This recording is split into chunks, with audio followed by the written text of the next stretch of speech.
से रैदास रहे प्रसन्न। विश्व को ऐसा समता, समानता और सामाजिक समरसता का संदेश देने वाले संत शिरोमणि श्री गुरु रविदास जी के चरणों में मेरा कोटि कोटि नमन।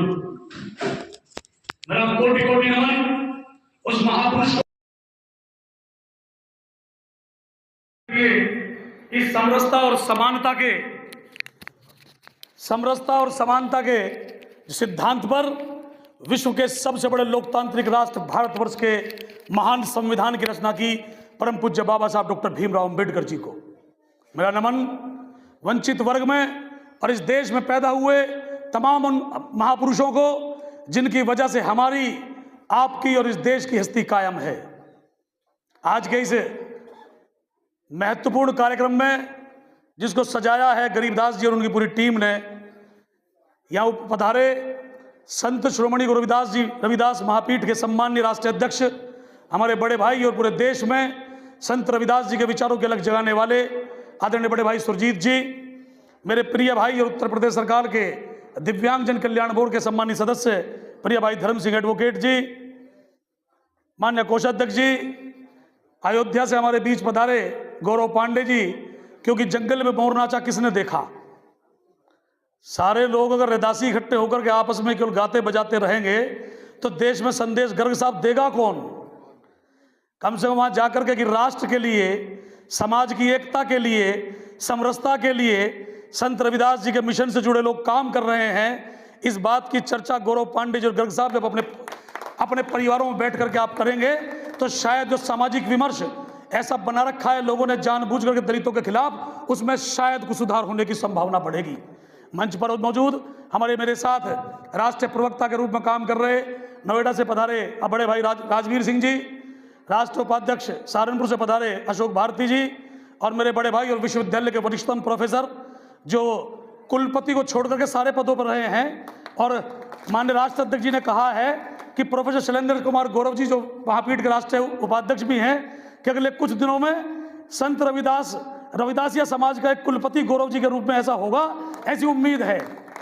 मेरे प्रिय भाई रेलवे बोर्ड के सदस्य, मेरे पुराने साथी संजीव जी, और हमारे धर्म गुरु के रूप में मौजूद यहाँ संत श्रोमणी गुरु रविदास सरोवर हरियाणा से पधारे हमारी पीठ के मेरे साथी राष्ट्रीय मंत्री, मेरे पास उनके पास एक ही दायित्व माननीय राष्ट्रीय अध्यक्ष जी ने दिया है, आदरणीय सुनील दास जी, यहाँ उपस्थित मातृशक्ति, नौजवान साथियों, और मेरे बहुत पुराने कुछ साथी, मेरे संघर्ष के साथी यहाँ सब लोग बैठे हैं। मुझे इससे पहले भी यहाँ आने का अवसर मिला है, समाज की लड़ाइयाँ लड़ते हुए, आरक्षण बचाओ संघर्ष समिति में काम करते हुए मैंने अनेकों आंदोलन प्रदर्शन किए, तो उन्हीं कुछ सभाओं में मुझे एक दो बार अवसर पहले आने का अवसर प्राप्त हुआ। आज आपने फिर मुझे बुलाया, इसके लिए धन्यवाद। सम्मानित साथियों, मैं सीधे आज के विषय पर बातचीत करूंगा। आज का विषय है कि संत श्रोमणी गुरु रविदास जी का सामाजिक समरसता में योगदान। तो जो पंक्ति सबसे पहले मैंने आपको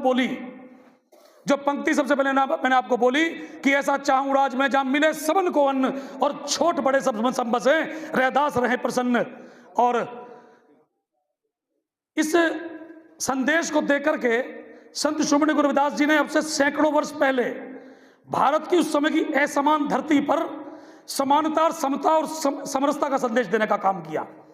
और यह संदेश देने का काम किया कि छोटे बड़े का उसके जन्म पर आधारित जो छुआछूत का जो विचार था, यदि यह दूर होगा, छोटे बड़े का कम होगा, तो निश्चित तौर पर भारतवर्ष विश्व गुरु बनेगा। अगर हम ये उम्मीद करते हैं कि हम जन्म पर आधारित जातीय व्यवस्था से व्यक्ति का मूल्यांकन करें, हम इस प्रकार से मूल्यांकन करें कि कोई किस जाति में पैदा हुआ बस उसी से छोटा और उसी से बड़ा होगा, तो हम ये सपना अगर सोचने लगे कि भारत विश्व गुरु बनेगा, तो ये सपना सोचना, ये सपना देखना बेमानी है। संत श्रोमणी गुरु रविदास जी का बड़ा योगदान भारत की अखंडता में देखिए मित्रों।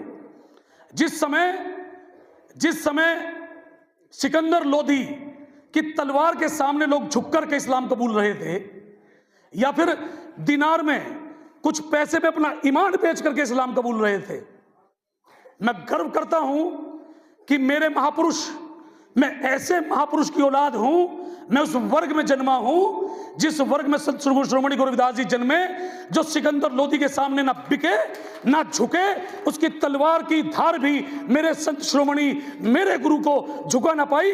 उन्होंने जेल जाना तो स्वीकार किया, लेकिन भारत भूमि से गद्दारी करना स्वीकार नहीं किया मित्रों। वो अलग बात है, उसके बाद उनका रूप देख करके, उनका विराट रूप देख करके बहुत लोग झुके उनके सामने। हमें यह भी समझना होगा हमारे, क्योंकि सामाजिक विमर्श कुछ इस प्रकार का फैलाया गया कि संत शिरोमणि गुरु रविदास केवल जाटव समाज के, चरमकार समाज के, या यूं कहूं सीधे सीधे चमार समाज के ही केवल महापुरुष हैं, उनके गुरु हैं। लेकिन इतिहास का पन्ना पलटिए मित्रों, इतिहास का पन्ना पलटेंगे तो भारत के सबसे बड़े राजघराने, चित्तौड़गढ़ की, मेवाड़ की महारानी मीराबाई ने अपना धर्मगुरु किसी को माना? जो क्षत्रिय समाज में पैदा हुई तो संत शिरोमणि गुरु रविदास जी को माना। अगर उन्हें आध्यात्म की दुनिया में जाना था, अगर मीरा को आध्यात्म की तरफ जाना था, तो मीरा को लगा कि मैं आध्यात्म की तरफ अगर जा सकती हूं, अगर मैं अपने प्रभु का दर्शन कर सकती हूं, तो इसका माध्यम केवल और केवल संत शिरोमणि गुरु रविदास जी महाराज हैं। मित्रों, आज भी उदयपुर जाइए आप, चित्तौड़गढ़ जाइए आप, मेवाड़ जाइए आप, वो तो आज भी संत शिरोमणि गुरु रविदास जी की पूजा सबसे पहले वहां होती है। ये तो समय का फेर हुआ। देश को बांटने वाली शक्तियों ने अपना काम इस प्रकार से किया कि इस कर्म पर आधारित समाज को जन्म पर आधारित बना करके कुछ लोगों के केवल जन्म के आधार पर उनके व्यक्तित्व का मूल्यांकन होना शुरू हुआ। समय इसके आगे गुजरा मित्रों, महापुरुष हमारे समाज में बहुत हुए। संत कबीरदास जी की बात आप देखें, संत कबीर ने जितना गुरु पर लिखा है, संत कबीर ने जितना समाज के सुधार पर लिखा है, संत कबीर ने जितना आडंबर के खिलाफ लिखा है, संत कबीर लिखते हैं कि 7 समंदर मसी करूं और लेखनी सब मन रहा है, और धरती सब कागज करूं फिर भी गुरु गुण लिखा न जाए। इतना बड़ा संदेश देने वाले संत कबीर। लेकिन हमारे समाज में कुछ कुरीतियां आई, आक्रांता आए, और आक्रांताओं ने इस समाज को बांटने का काम किया, और ये लगा कि इन वंचित वर्ग में पैदा हुए महापुरुषों ने इस देश को और समाज को दिशा देने का काम किया है, कैसे इनको स्वीकार ले। इस प्रकार से जाति व्यवस्था को इस कदर कूट कूट करके लोगों के मन में भर दिया गया कि कुछ भी हो जाए, वंचित वर्ग का व्यक्ति कितना बड़ा भी हो जाए, लोग उसका नेतृत्व स्वीकार ना करें। इस कूट रचित कुरचना के कारण इस देश में चीजें बदलती चली गई। इसके आगे समय बड़ा आधुनिक भारत आया। आधुनिक भारत में महिलाओं के लिए, मजदूरों के लिए, गरीब के लिए, शोषित के लिए, छोटे बड़े के लिए, सबके लिए पूरा जीवन अपमान सहने के बाद भी मैं गर्व करता हूं मेरे परम पूज्य बाबा साहब डॉक्टर भीमराव अंबेडकर जी पे। मेरे भौतिक पिता का नाम तो श्री कृपाल सिंह है, लेकिन मेरे आध्यात्मिक, मेरे सांस्कृतिक पिता या तो संत शिरोमणि गुरु रविदास जी और परम पूज्य बाबा साहब हैं। और मेरे पिता ने उस जमाने में जब इस्लाम कबूलने के लिए उन्हें बहुत कुछ लालच दिए गए, नहीं कबूला। ईसाइयत कबूलने के लिए बहुत लालच दिए गए, नहीं कबूला। भारत भूमि से बाहर ये कहा भी गया कि आप जो चाहोगे आपको मिलेगा। लेकिन परम पूज्य बाबा साहब ने इस अखंड भारत के निर्माण में अपना योगदान ऐसे दिया कि संत शिरोमणि गुरु रविदास जी ने, कबीर ने गुरुवाणी में जो लिखा, उसके आधार पर एक समता मूलक समाज की स्थापना करने के लिए एक पवित्र ग्रंथ, महाग्रंथ, जिसे भारत के संविधान के तौर पर हम जानते हैं, उसकी रचना करके अखंड भारत के निर्माण करने का काम किया मित्रों। और अपनी न देश के साथ गद्दारी की, न अपने नैतिक कर्तव्य के साथ, न सैद्धांतिक कर्तव्य के साथ को गद्दारी की। और सबसे बड़े राष्ट्र विचारक थे, उनमें बाबा साहब की गिनती होती है। हाँ, कुछ लोग कहते हैं कभी कभी, ये बात सुननी भी जरूरी है, कुछ लोग कभी कभी कहते हैं जब प्रसंग आधा हो, आधी बात, अगर किसी को ज्ञान ना हो तो कोई बात नहीं, पर आधा ज्ञान ज्यादा खतरनाक है। कभी कभी लोग कहते हैं कि अम्बेडकर ने कहा कि देश की, कोई मुझसे पूछेगा कि देश पहले या मेरी कौम पहले, तो उन्होंने कहा कि मेरी तो जाति पहले है, मैं अपनी कौम को पहले स्वीकारूंगा या पहले चुनूंगा कि मेरी कौम पहले होगी। ये आधा प्रसंग है। उन्होंने कहा कि लोग कहते हैं कि देश पहले या धर्म पहले, धर्म पहले या देश पहले, तो उन्होंने कहा कि देश ही पहले और देश ही अंत में। हम पहले भी भारतीय हैं, हम अंत में भी भारतीय हैं। हाँ, एक बात उन्होंने उसके आगे कही, लेकिन जब तक किसी राष्ट्र में असमानता हो, और जब तक आजादी से पहली बात थी कि इस असमान धरती पर जहां लोग समानता न मानते हों, अगर असमान धरती पर मुझसे कोई पूछे कि देश पहले कौम पहले, तो असमान धरती पर जहां समानता नहीं है वहां मैं पहले अपनी कौम को चुनूंगा। इसमें कौन सी राष्ट्रद्रोही की बात थी? मित्रों, हमें गर्व करना चाहिए। हम उन महापुरुषों की औलादें हैं जिन्होंने इस देश को बहुत कुछ दिया है, इस देश को अखंडता दी है, इस देश को नैतिक बल दिया है, इस देश को संवैधानिक बल दिया है।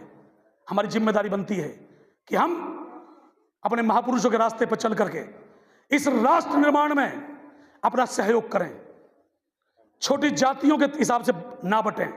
और एक बात मुझे और कहनी है, बहुत महत्वपूर्ण अंतिम बात कह के विराम लूंगा। विश्वविद्यालय में अध्यापक हूं, छात्र संघ की राजनीति की, हक हुकूक की लड़ाई पूरे देश में वर्षों से लड़ने का काम भी किया। माननीय राष्ट्र अध्यक्ष जी हैं, दुष्यंत जी भाई साहब हैं, इन सब लोगों के नेतृत्व में काम कर भी रहे हैं। अभी अंदर लाइब्रेरी में बैठ के हम लोगों ने नाश्ता किया।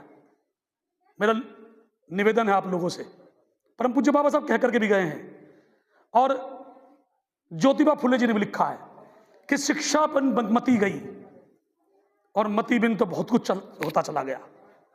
कि शिक्षा नहीं तो बुद्धि गई, बुद्धि नहीं तो पैसा गया, पैसा नहीं तो कुछ भी नहीं रहा, और गुलाम होते चले गए लोग। और बाबा साहब कह कर गए हैं कि शिक्षा वो शेरनी का दूध है, जो पिएगा वो दहाड़ेगा।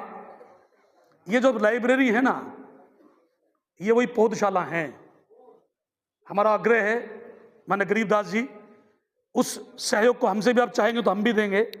बहुत ज्यादा ढूंढने की आवश्यकता नहीं है, बहुत ज्यादा राशि किसी पर रखोगे तो शायद को ना दे पाए, लेकिन अगर 1100 रुपए 1000 रुपए के आप 100 मेंबर अगर ढूंढेंगे, बहुत बड़ी बात नहीं है 100 मेंबर ढूंढना।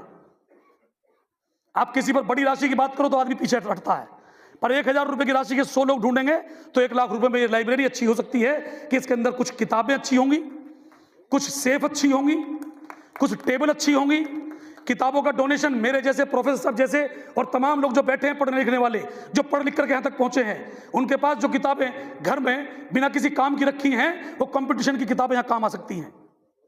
किताबों का दान हो सकता है, उस किताबों के दान को जिससे मांगेंगे हम, दुनिया में कोई मना नहीं करेगा। और ये लाइब्रेरी अगर अच्छी हो गई और नियमित तौर पर हो गई कि सुबह से लेकर शाम तक, मुझे उनके पिताजी इनका क्या नाम है जिन्होंने बनाई थी जगह, आदरणीय श्याम सिंह जी बैठे हैं, इनके पिता का बड़ा योगदान, इनके परिवार का। और आपको ये जो जगह है ना, एक फ्रूटफुल सिद्ध होगी, और यहीं से आपके वैचारिक लोग निकलेंगे, यहां से वैचारिक क्रांति आगे बढ़ेगी। मेरा इतना आपसे आह्वान है, मेरा निवेदन और आग्रह है कि इसकी लाइब्रेरी को आप सुदृढ़ कीजिए। मंदिर के साथ साथ लाइब्रेरी भी सुदृढ़ होगी तो बड़ा मामला ठीक होगा। और अंतिम बात ये कि कुछ लोगों ने कुछ और कर रखा है। माननीय राष्ट्र अध्यक्ष जी, हम पश्चिम उत्तर प्रदेश की धरती पे हैं, यहाँ कुछ और भी है। जब मैं विश्वविद्यालय में पढ़ने आया तो मुझे पहली बार आके पता चला, मैं बताऊं तो मेरी 2 बहनें हैं, एक बहन की जो ससुराल है शिवगढ़ी हापुड़ है, मेरे मौसा जी जाटव समाज के बड़े पुराने प्रधान रहे उस जमाने में, जब वो छोटा हुआ करता था तब उनके पास बंदूक और राइफल के लाइसेंस थे, इस प्रकार से थे, शिवगढ़ी है, जाटव नाम का सर्टिफिकेट है। मेरी दूसरी बहन गुड़गांव में है, वहां जाटव लिखते ही नहीं, वहां सब चमार लिखते हैं, वहां सर्टिफिकेट में भी चमार होता है। तो मेरे परिवार में तो कभी लगा ही नहीं। मेरी 2 बड़ी भाभी हैं, एक बुलंदशहर में है, वहां चमार के तो झगड़ा हो जाए, दूसरी मूल रूप से वो रोहटा के रहने वाले हैं, उनके सर्टिफिकेट पे चमार लिखा जाता है, वो पीरागढ़ी दिल्ली है। जब मैं विश्वविद्यालय पहुंचा तो मुझे पता चला कि कुछ लोग ऐसी बातें भी करते हैं कि जाटव चमार अलग अलग हैं। भाई मुझे तो मानसिक बीमारी नजर आती है। इस मानसिक बीमारी का इलाज ढूंढो, इस मानसिक बीमारी का इलाज ढूंढ लो। अगर वैसे ही बंटवारा बहुत था और इस पर भी बंटवारा होने लगा तो विरासत खोने में मिनट नहीं लगेगी। गलतफहमी का शिकार कोई रहना मत। हम अकेले तो ताकतवर हो सकते हैं, हमें सामूहिक रूप में ताकतवर होना है। इसके लिए जरूरी है जो बाबा साहब बता करके चले गए, शिक्षा, संगठन, तब संघर्ष। बगैर संगठन के कोई संघर्ष नहीं। हम संघर्ष भी करने लगे, शिक्षित भी हुए, पर वो संघर्ष बगैर संगठित हो रहा है। हर आदमी काम करना चाहता है समाज के लिए, लेकिन संगठित होकर नहीं करना चाहता, किसी का नेतृत्व स्वीकार करना नहीं चाहता। ये सबसे बड़ी विडंबना है। इसलिए अंतिम बात ये कि शिक्षा, संगठन, संघर्ष के साथ एक ये बात कि यूं ही नहीं मिलती राही को मंजिल, कि यूं ही नहीं मिलती राही को मंजिल, एक जुनून सा दिल में जगाना होता है। मैंने पूछा चिड़िया से कि कैसे बनता है आशियाना, मैंने पूछा चिड़िया से कि कैसे बनता है आशियाना। वो बोली बड़ी हिम्मत जुटानी पड़ती है, एक एक तिनका जुटाना होता है, ऐसे जुटाना है। जय भीम, जय भारत, जय संत श्रोमणी गुरु रविदास जी महाराज। बोलो संत श्रोमणी गुरु रविदास महाराज की जय। आओ भाई।